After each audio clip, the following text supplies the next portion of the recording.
우리 하나님 말씀 같이 읽겠습니다. 마가복음 4장 11절에서 12절입니다. 앞에 화면에 나오니까 같이 봉독하겠습니다. 같이 읽습니다. 시작. 이르시되 하나님 나라의 비밀을 너희에게는 주었으나 외인에게는 모든 것을 비유로 하나니 이는 그들로 보기는 보아도 알지 못하며 듣기는 들어도 깨닫지 못하게 하여 돌이켜 죄사함을 얻지 못하게 하려 함이라 하시고. 아멘.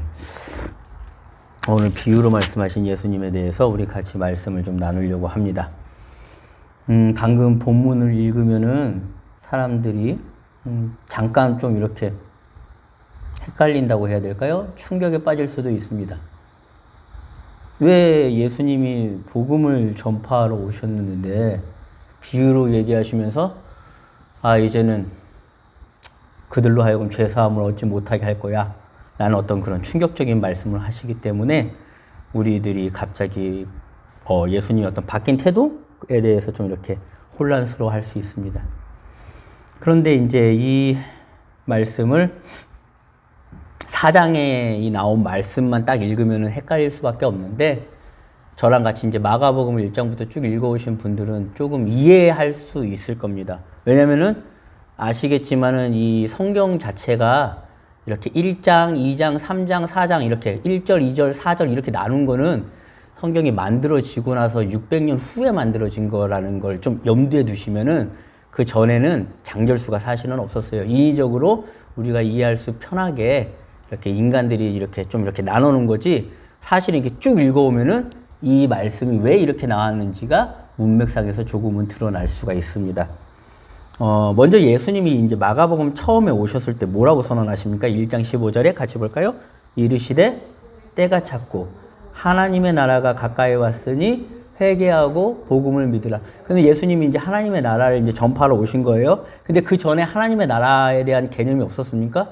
있었죠. 구약 성경에서 이야기했던 율법이라든지 장로들의 전통이라든지 이런 것을 통해서 하나님을 이야기했고, 그 나라가 어디에서 이루어졌다? 예루살렘 성전에서 이루어졌다라는 개념이 있었어요.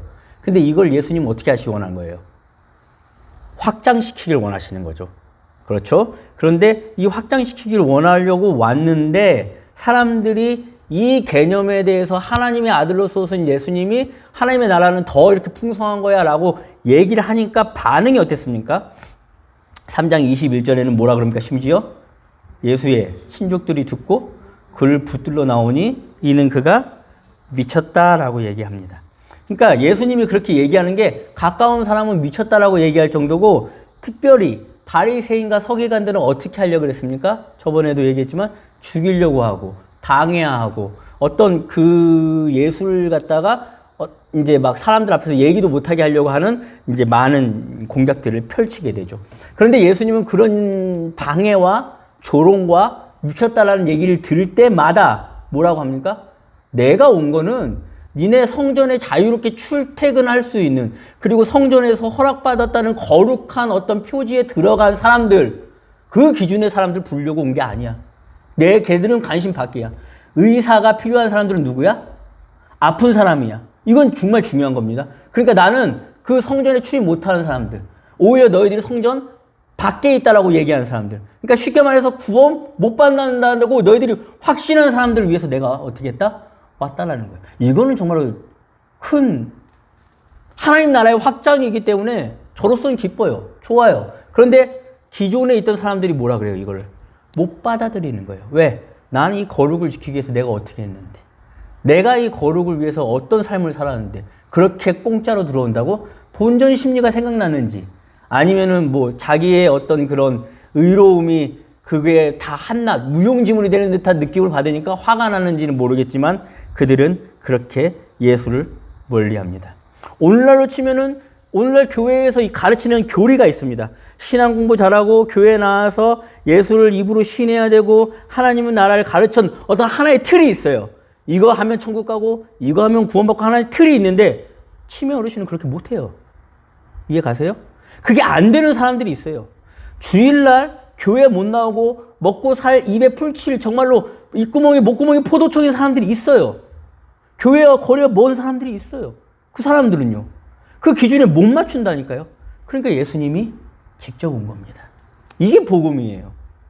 이게 하나님 나라예요. 확장된. 하루하루 일해야 생존나는 사람들. 일요일에도 일해야 되는 사람들. 어디 질병에 걸려가지고 뇌가 망가진 사람들. 혹은 우리 어르신들. 그 기준에 못 맞춰요. 그 오늘날 교회 기준에. 오늘날 교회 기준은 정확히 어떤 기준인 줄 아십니까? 먹고 살만하고 헌금 내고 봉사하고 그 사람들 위주로 돌아갑니다. 왜요? 그 사람들이 메인이니까. 장애인 교회라고 해봤자 어떻게 교회 좌석 없애고 앞에 휠체어석으로 만들어진 교회가 있을까요? 없어요. 제가 알기로는. 왜요? 한 사람이라도 더 받아야지. 그렇게 맞추지 않습니다. 우리는 다리를 잃은 사람을 위주로 교회를 만들지 않습니다. 우리는 일요일날 교회 못 나온 사람들 위주로 교회를 만들지 않고 우리는 치매 걸리신 어르신을 위주로 교회를 만들지 않아요. 왜요? 글쎄요. 그 이유는 각자 한번 생각해 보시면 알 겁니다. 그래서 예수님의 이 구원 선포가 오늘 우리들에게는 하나님 나라의 확장이라는 것을 명심하셔야 됩니다. 그리고 결국에는 이것들을 예수님을 싫어하는 사람들이 어떻게 합니까? 곧 3장 6절에 어떻게 하요? 예수를 죽일까 의논을 합니다. 그래서 예수님이 결심을 하는 겁니다. 너희들하고는 이제 대화가 된다 안 된다? 안 돼. 그래서 바로 제가 다음 주에 얘기한 게 뭐라요? 예수님이 어디로 가셨다 그럽니까? 3장 7절 같이 한번 읽어볼까요? 예수께서 제자들과 함께 바다로 물러가 갈릴리에서 큰 무리가 따르면 그 바다가 경계가 어디라고 그랬습니까? 제가 저번에 말씀드린 것처럼 이방인의 땅이라고 얘기한 겁니다. 예수를 아예 그냥 하나님의 나라에 대해서 관념조차 없는, 하나님하고 아예 상관없는 사람들. 그러니까 이런 시시비비를 얘기할 건덕지도 없는 사람들. 그러니까 교회 밖에 있는 사람들은 이렇게 얘기하면 자기들에게 이득은 되면 이득이 됐지 이 복음을 받아들이지 않을 이유가 없잖아요. 그리고 나서 이들을 만나면서 예수님은 이들에게 집중하면서 이들이 귀해요. 이들에게 말씀을 전해야 돼요. 아픈 자들, 일요일에 교회 못 나오는 자들, 어떤 사회적 약자들, 장애인들, 이들이 정말로 이들이 하나님의 어떤 나라에 합당한 자들. 그래서 우리가 복음서를 쭉 읽어보면 아시겠지만 가서 아무나 초청해. 하나님의 나라는 그들과 잘치를 벌이는 곳이야. 그런 비유들이 많아요. 그건 나중에 이제 때가 되면 같이 설교할 때가 오겠지만은 그런 예수님의 마음이 여기에 구구절절 담겨 있는 겁니다. 그러면 일단은 걔네들이 와가지고 시시비비를 걸 때는 막 이렇게 디테일하게 얘기하면은 시비 걸고 죽인다고 하고 그러니까 이제 여기서부터 무엇으로 얘기하시는 겁니까? 비유로 그래서 얘기하시는 겁니다. 그래서 오늘 말씀이 그 비유로 얘기를 하시기 시작하시는 예수님이 4장에 등장하시고 그래서 오늘 본문처럼 이렇게 얘기하는 겁니다. 하나님 나라의 비밀 외인들에게 주어졌다는 겁니다. 이제는 그 밖에 있는 자들, 교회 밖에 있는 자들에게는 왜냐하면 이 말씀을 전할 때마다 그들은 어떻게 하니까? 들으니까.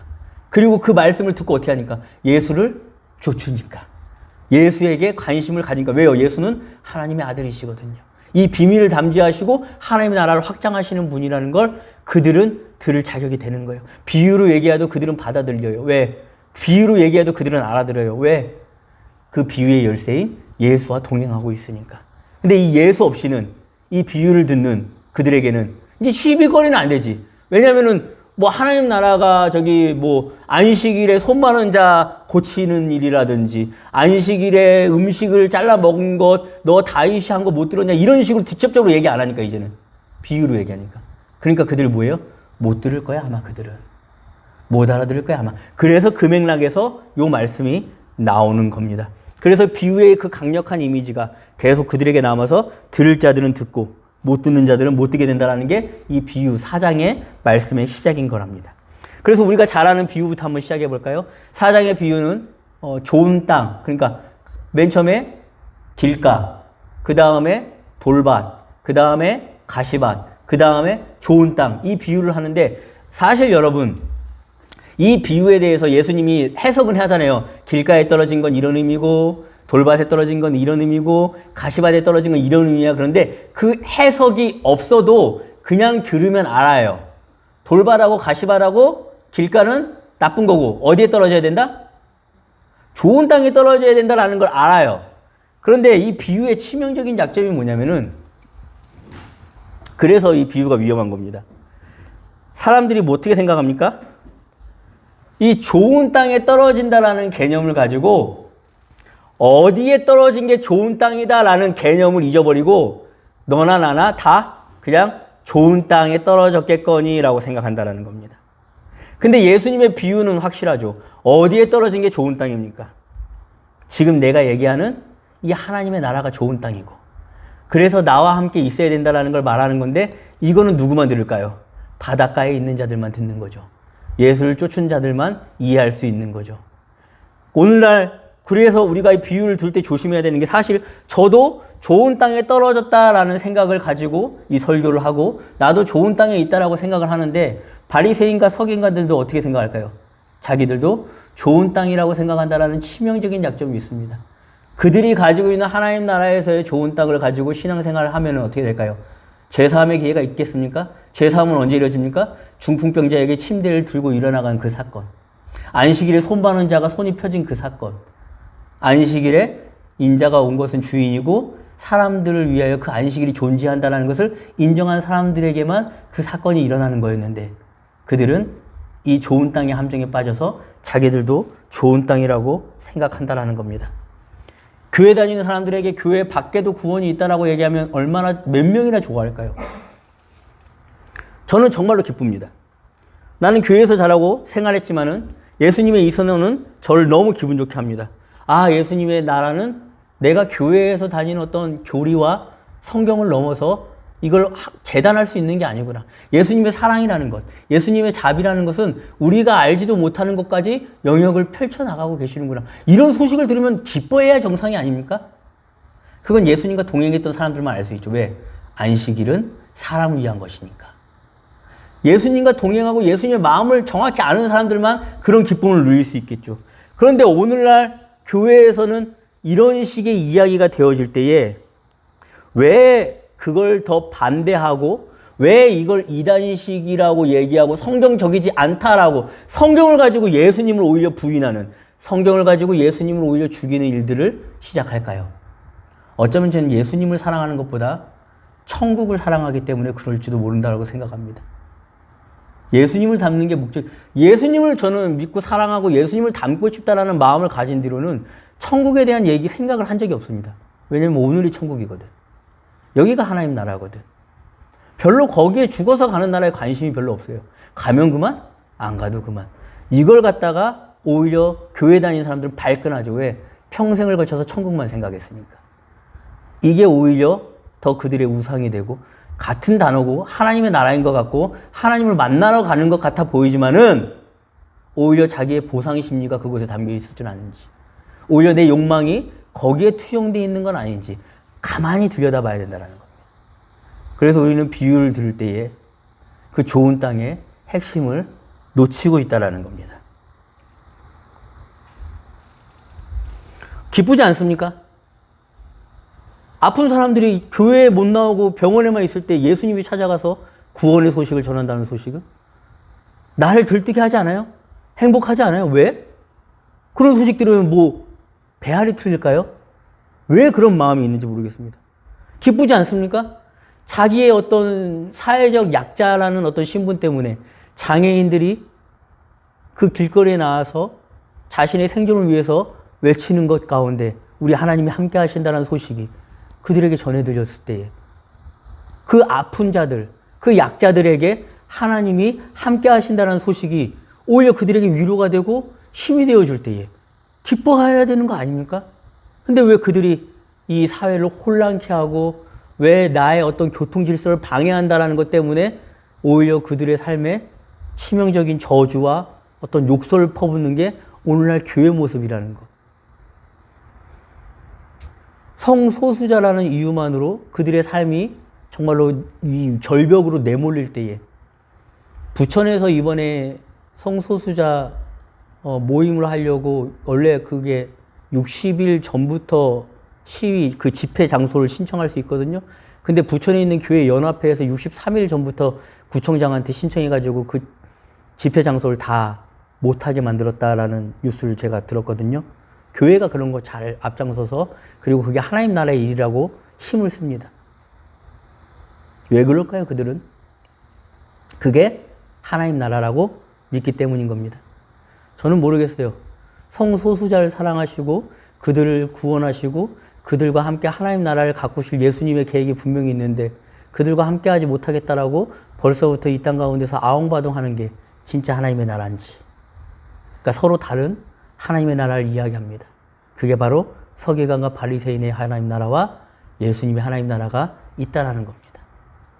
그래서 오늘날에도 우리는 그런 것들을 잘 구분 지어야 할 줄로 믿습니다. 그래서 하나님이 정말로 그들이 아예 안 듣고 그냥 딱 죄사함도 얻지 못하길 원하시냐? 아니에요, 사실은. 하나님 그 다음 비유가 등불 비유입니다. 같이 한번 읽어보겠습니다. 시작. 또 그들에게 이르시되 사람이 등불을 가져오는 것은 말 아래나 평상 아래에 두려 함이냐? 동경 위에 두려 함이 아니냐? 드러내려 하지 않고는 숨긴 것이 없고 나타내려 하지 않고는 감추인 것이 없느니라. 들을 귀 있는 자는 들으라. 사실 비유로 얘기하시는 이런 어떤 막 그들이 아직 태도가 예수님을 죽이려고 하고 방해하려고 하기 때문에 비유로 말씀하시지만은 그 다음 비유에서 결국 예수님은 이렇게 소망합니다. 등불이 항상 사람들이 가져왔을 그 참된 빛이 위에 두는 것처럼 하나님의 말씀, 하나님의 나라의 이 진리의 말씀은 어떻게 될 거다? 결국에는 위에 두게 되고 사람들에게 빛을 비추게 된다라는 것. 이걸 얘기하시는 건 뭡니까? 이 진리의 말씀들이 결국엔 너희들이 이렇게 받아들이지 않고 반대할 사람들은 반대하지만은 진리의 능력은 느리지만은 계속 확장될 것이라는 예수님의 선언이라는 겁니다. 사실 제가 이런 설교를 할 때 그때도 몇십 년 전에도 이렇게 했지만은 그때는 반발이 되게 심했어요. 그때는 정말로 이렇게 얘기하는 사람도 별로 없는 것 같고 나 혼자만 이렇게 혼자 얘기하나 떠드나 싶은 마음이 있었는데 지금 한 이제 벌써 십몇 년이 지나왔는데 유튜브 보면은 저보다 이런 식으로 설교 되게 잘하시는 목사님도 너무 많고요. 좋은 설교 하시는 분들도 너무 많아졌고 정말로 제가 느끼기에는 이렇게 10년이면은 강산이 변한다라고 느끼는데 잘 생각해 보세요. 여러분 몇십 년 전만 해도 미국에서 흑인들이 받는 취급이 버스 같이 못 탔어요. 백인하고. 그러니까 지금 인종차별이라는 게 지금 거기에서 되게 그렇게 강할 정도로 막 이렇게 반발할 정도로 이렇게 조심하는 이유 중에 하나가 정말로 상상치도 못한 일들이 그 70년대 영화 그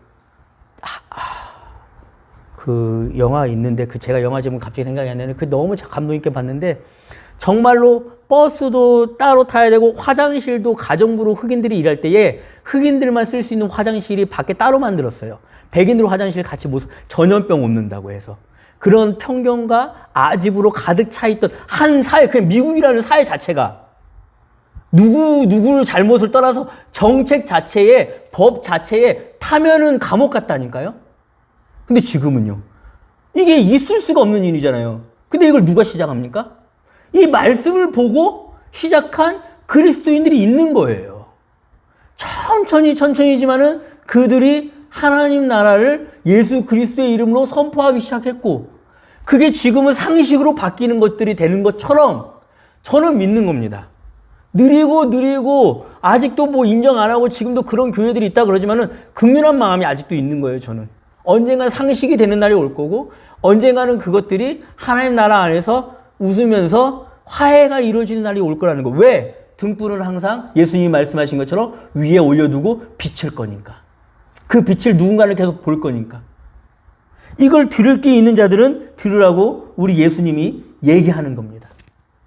그리고 그 다음 비유를 통해서 이 들을 귀 있는 자들이 들을 때에 조심해서 들어야 될 팁을 하나 주십니다. 그 비유가 무엇일까? 같이 한번 읽어보겠습니다. 시작. 또 이르시되 너희가 무엇을 듣든가 스스로 삼가라.